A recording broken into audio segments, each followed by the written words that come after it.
आज हम बात करेंगे पीरियड्स की डाइट की। आयुर्वेद में जिस महिलाओं को पीरियड्स आए हुए हैं उसे रजस्वला कहा है और उसे जो डेली रूटीन फॉलो करना है उसे परिचर्या, रजस्वला परिचर्या इस नाम से पुकारा गया है।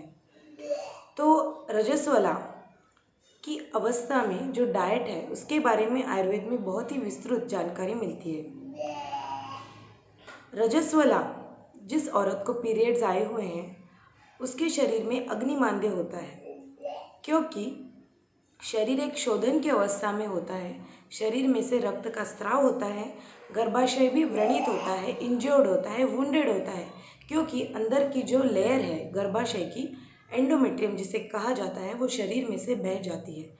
शरीर में से काफ़ी टॉक्सिन्स बाहर निकलते हैं। इसका आपको प्रचिति एक उदाहरण से आ सकती है कि महीना भर अगर हम दूसरे दिनों में अगर गजरा लगाए तो वो जल्दी सूखता नहीं है, लेकिन अगर वही गजरा जिस महिला को पीरियड्स आए हुए हैं उसे पहना दिया जाए तो वो गजरा बहुत ही जल्दी फूल उसके सूख जाते हैं। हाँ, क्योंकि ना ही सिर्फ योनि मार्ग से लेकिन शरीर के अनेक स्रोतों से शरीर का शोधन होता है और उस महिलाओं के शरीर से काफ़ी सारे टॉक्सिन्स बाहर निकलते हैं। और जब पंचकर्मा में शोधन होता है तब भी शरीर की यही अवस्था होती है। इसलिए उस रुग्ण को, पेशेंट को आहार के बारे में कुछ पथ्य और अपथ्य को फॉलो करना चाहिए, ऐसे आयुर्वेद का कहना है। आप कहेंगे कि क्या फ़र्क पड़ता है, मैं कुछ भी खाऊं, कैसे भी रहूं, क्या फ़र्क पड़ता है? नहीं, लेकिन आजकल जो PCOD, infertility, menstrual problems, dysmenorrhea, amenorrhea, menorrhagia, metrorrhagia, DUB, अनेक प्रकार के जो हिस्टेक्टोमी के जो केसेस बढ़ रहे हैं, गायनेकोलॉजिस्ट के पास जो पेशेंट्स बढ़ रहे हैं, उसका यही कारण है कि आयुर्वेद में जो सिंपल गाइडलाइंस रजस्वला के बारे में जो बताए गए हैं वो हमारी महिलाएं, भारत की जो पूर्व महिलाएं थी वो फॉलो करती थी और आजकल हम फॉलो नहीं करते हैं। फास्ट लाइफस्टाइल हो या स्लो लाइफस्टाइल हो, हम सिटी लाइफ, अर्बन लाइफ जी रहे हो या ग्रामीण लाइफ जी रहे हो, शरीर महिलाओं का तो सेम ही होता है, हॉर्मोन सेम होते हैं। आपकी जो साइकिल है, मेंस्ट्रुअल साइकिल है, वो कुछ बदली नहीं है। काफ़ी सालों से, हज़ारों सालों से वही साइकिल हमारे शरीर में होती है और इसलिए वही डाइट, वही पथ्य और वही अपथ्य हमें फॉलो करना ज़रूरी है। इसलिए आज का वीडियो पूरा देखिए और देखने से पहले ऐसे लाइक ज़रूर कर दीजिए। अपनी जो महिलाएं फ्रेंड्स है, आपकी फैमिली है, उनके साथ इसे ज़रूर शेयर कीजिए, क्योंकि मैंने यूट्यूब पे सर्च किया, कोई भी डाइट का फुल प्रूफ कंप्लीट आयुर्वेद के दृष्टिकोण से कोई भी वीडियो मुझे मिला नहीं है। इसलिए आज का वीडियो आपके लिए बहुत ज़रूरी है और इसे शेयर कीजिए। चलिए बढ़ते हैं आहार की तरफ। एक अभी एक पार्ट मैं बनाने जा रही हूँ जिसमें रजस्वला की परिचर्या में बताऊँगी सब चीज़ें डेली रूटीन में क्या क्या करनी है, लेकिन ये वीडियो स्पेशली आहार के बारे में है, इसलिए इसे ज़रूर देखिए। तो सबसे पहला पॉइंट है स्टोक अन्न सेवन। इसका मतलब जब भी आपके पीरियड्स आए तो आपको आहार की क्वांटिटी कम कर देनी है, क्योंकि हमने देखा कि शरीर में अग्निमांद्य की अवस्था होती है। इसका मतलब जो हमारा जाठर अग्नि है वो थोड़ा सा कमज़ोर होता है, इसलिए थोड़ा सा आहार की मात्रा हमें कम कर देनी है। इसके कारण आपके शरीर में वात, कफ और आम ये नहीं बढ़ेगा। आम एक प्रकार का विषैला अन्न है, एक प्रकार का विषैला पदार्थ है जो हमारे शरीर में तब बनता है कि जब हम आहार सेवन करें और हमारा अग्नि मंद हो। इसलिए अगर अग्नि मंद है तो आहार भी कम लेना है, जिसकी वजह से हम वात, कफ और आम की बीमारियों से बच जाएंगे। आगे का पॉइंट है हितकर आहार। तो हितकर आहार क्या है? तो पीरियड्स के दिनों में हमारे लिए वही अन्नपान हितकर है जो पचने में लघु हो, हल्का हो। तो इसके लिए हम आहार में मोस्टली सात्विक अन्नपान का आपको इंक्लूड करना है आपकी डाइट में। तो वो क्या है? आप चपाती खा सकते हैं, भाकरी खा सकते हैं, आप राइस खा सकते हैं। पचने में हल्का और क्या है? तली हुई चीज़ों को अवॉइड कीजिए, मूंग मसूर की दाल खाइए, फल सब्जियां आप खा सकते हैं। इसके साथ साथ आप फ्रूट्स का भी सेवन अल्प मात्रा में, कम मात्रा में कर सकते हैं।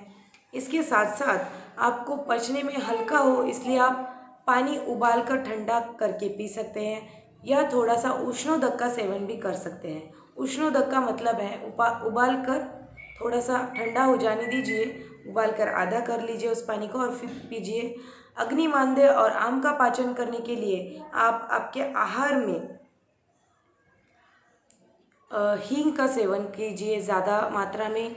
सेंधव, सादा नमक से आपकी बॉडी में वाटर रिटेंशन होता है, पानी को रोक रखता है, इसलिए आप सेंधा नमक का इस्तेमाल कीजिए। सौंठ का इस्तेमाल कीजिए, क्योंकि सौंठ से भी आम पाचन होता है हमारे शरीर में और भूख को बढ़ाता है। एला, इसका मतलब है छोटी इलायची। ये सब दवाएं, ये सब अन्नपान की दवाएं आपके शरीर में दीपन और पाचन को बढ़ाएंगी। आगे का पॉइंट है हविष्यान्न।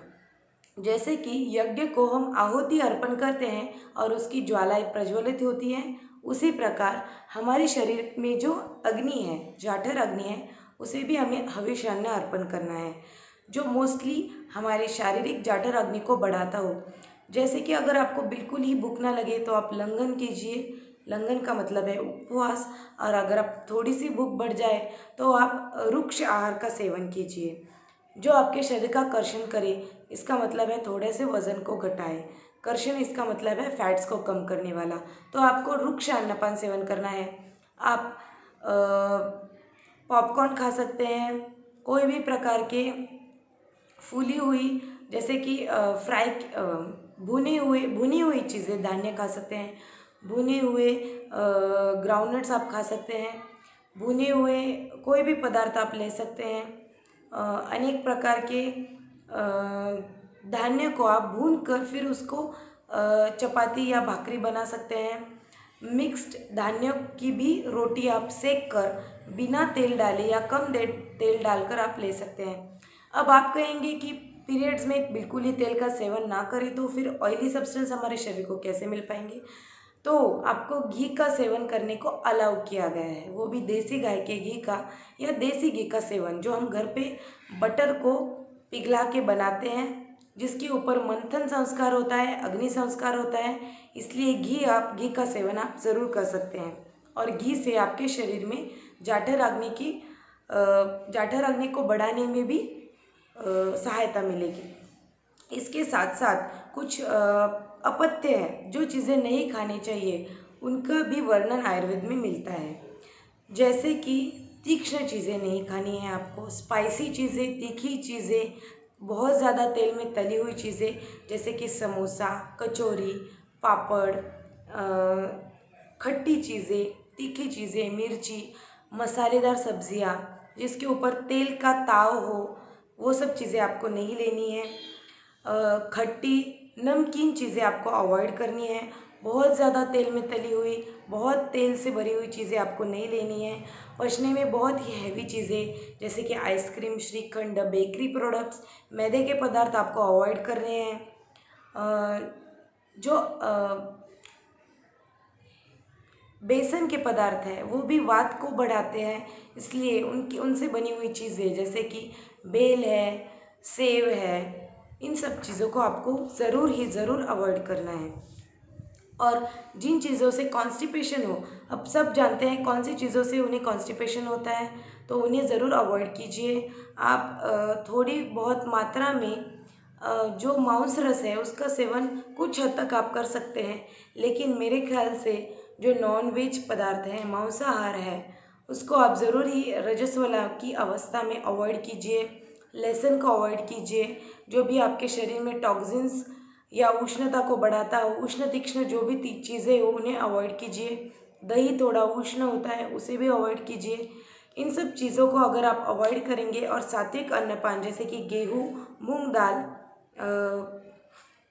फल सब्जियाँ और सेंधा नमक और थोड़ा सा दूध, घी, इन सब चीज़ों का अगर आप सेवन करेंगे और जो चीज़ें मैंने अवॉइड करने को कही है उन्हें अवॉइड करेंगे, तो काफ़ी हद तक आपकी रजस्वला की अवस्था आसानी से हो जाएगी और आपको कोई तकलीफ़ नहीं होगी। तो मैं आपको एक डेली रूटीन बताती हूँ कि आप वो कर सकते हैं। तो पहला दिन है जो रजस्वला अवस्था में, तो उस दिन काफ़ी पेट फूला हुआ सा रहता है, तो उस अवस्था में आपको आहार नहीं लेना है। आप चाय और कॉफ़ी को भी अवॉइड कीजिए। आप गर्म पानी कीजिए, उसमें 2 चम्मच घी डालिए और उसे ले लीजिए, जिससे कि आपके शरीर में से जो वात है वो निकल जाएगा, वो कम हो जाएगा। और जो अपान वायु का कार्य है, जो वात है जो हमारे रजस्राव को बाहर निकालता है, वो अपान वायु है, वो उसका कार्य अच्छी तरह से कर सकता है। और खाने में भी आप हल्की चीज़ें लीजिए। मोस्टली मैं प्रेफर करती हूँ चपाती और मूंग की दाल, उसमें थोड़ा सा घी और जीरा की तड़का लगा के मैं लेती हूँ। फिर खाने के बाद थोड़ा सा अगर ब्लोटिंग है और थोड़ा सा पचने में आपको सहायता की ज़रूरत है तो थोड़ा सा आप सौंफ ले सकते हैं और उसके साथ अजवाइन को चबा चबा के आपको खाना है। और शाम का आहार भी आप हल्का ही लें। अगर आप कुछ फल सब्जी खाना चाहते हो तो उसे आप भाकरी के साथ ले सकते हैं या चपाती के साथ ले सकते हैं। इतना ही आपको लेना है। जिन्हें बहुत चाय की आदत है तो वो अदरक डाल के आधा आधा कप चाय 2 टाइम ले सकते हैं। और खाने के बाद हल्का सा आपको घूमना है, फिरना है, आपकी डेली एक्टिविटीज़ आप कर सकते हैं। और उसके बाद आपको रात में कुछ हेवी डाइट लेना नहीं है, रात को लेट खाना नहीं खाना है। शाम को ये सब खा लीजिए और 2-3 घंटे बाद आप सो सकते हैं। मोस्टली ज़मीन पे आपको सोना है। कौन सी लाइफस्टाइल में क्या क्या चेंजेस आपको रजस्वला की अवस्था में करना ज़रूरी है, उसके बारे में अगला पार्ट में बनाऊंगी, उसे देखना मत भूलिए। इस पार्ट को अपने फैमिली फ्रेंड्स, लेडीज़ महिलाएं, अपने बेटी बहनों और सभी महिलाओं के साथ शेयर कीजिए। Be healthy and be Ayurvedic.